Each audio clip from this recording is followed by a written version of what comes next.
concerning ETs and UFOs, Lokas and Talas, world spheres, locations, localities roughly corresponding to planes of nature.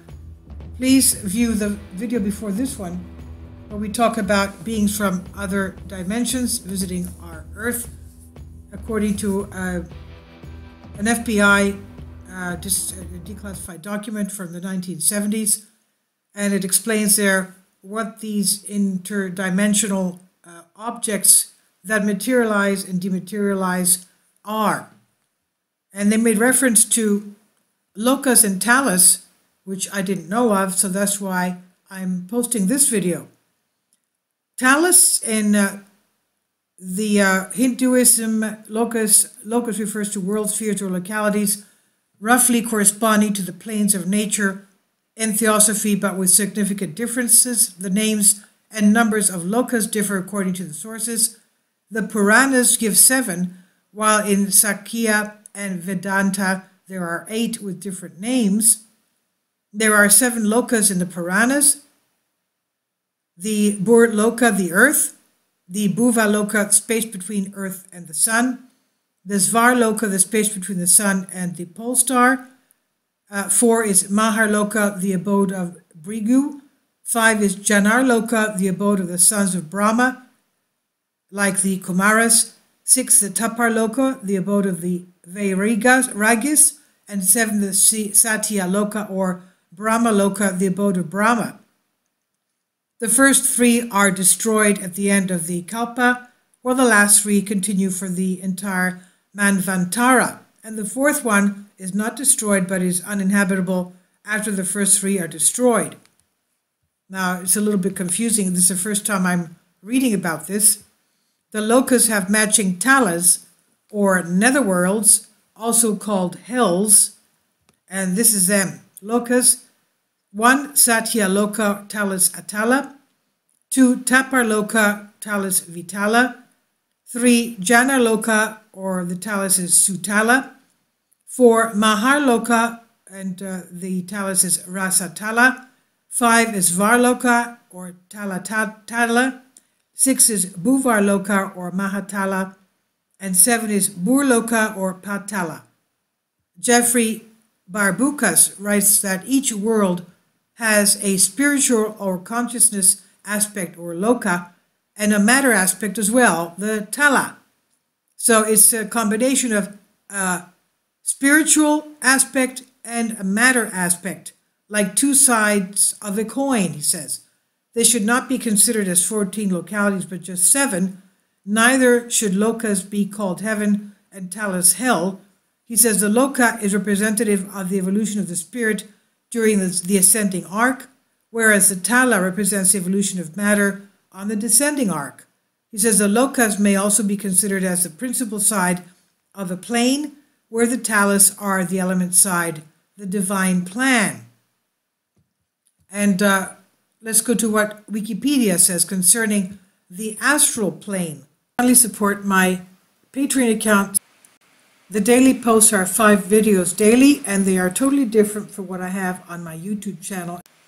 Thank you so much for your support, and that you find all my content so interesting. You'll find the Patreon account details in the description box. The astral spheres were thought to be planes of angelic existence intermediate between earth and heaven, and this is an image of it supposedly. Now, the astral plane, this is also called the astral world, is where consciousness goes after physical death, and according to occult philosophy, all people possess an astral body, and the astral plane, also known as the astral world, was postulated by classical, particularly Neoplatonic, medieval, Oriental, and esoteric philosophies and mystery religions, the esoteric being Western esotericism, and the term scholars use categorize a wide range of loosely related ideas and movements. Now, it's the world of the planetary spheres, where the fundamental entities of the cosmology models developed by Plato, Evdoxus, Aristotle, Ptolemy, Copernicus, and others in the celestial models of the apparent motions of the fixed stars and planets. So in this world of the planetary spheres, crossed by the soul in its astral body. The astral body is the subtle body posited by many philosophers, intermediates between intelligent soul and the mental body, composed of a subtle material, and in many recessions the concept ultimately derives from the philosophy of Plato. So the astral body on the way to being born and after death, and generally said to be populated by angels, the supernatural being who, according to various religions, is God's servants, as we know, spirits, and other immaterial beings. In the late 19th and 20th century, the term was popularized by Theosophy and Rosicrucianism. Now, through the Renaissance, philosophers, Paracelsians, Rosicrucians, and alchemists continued to discuss the nature of the astral world, intermediate between earth and the divine. The Barzakh designates a place separating the living from the hereafter and a phase happening between death and resurrection. The Barzakh Olam Mithal, or intermediate world in Islam, is a world of Yetzirah, and in the Lurianic Kabbalah are related concepts. And according to occult teachings, the astral plane can be visited consciously through astral projection, meditation, mantra, near-death experience, lucid dreaming, and other means.